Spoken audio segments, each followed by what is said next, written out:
You ask Tiger to solve. This deals with linear equations with one unknown. The final result is x equals -7. Let's solve it step by step.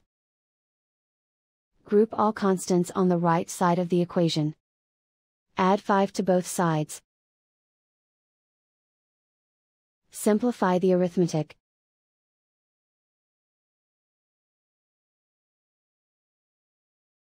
Isolate the x.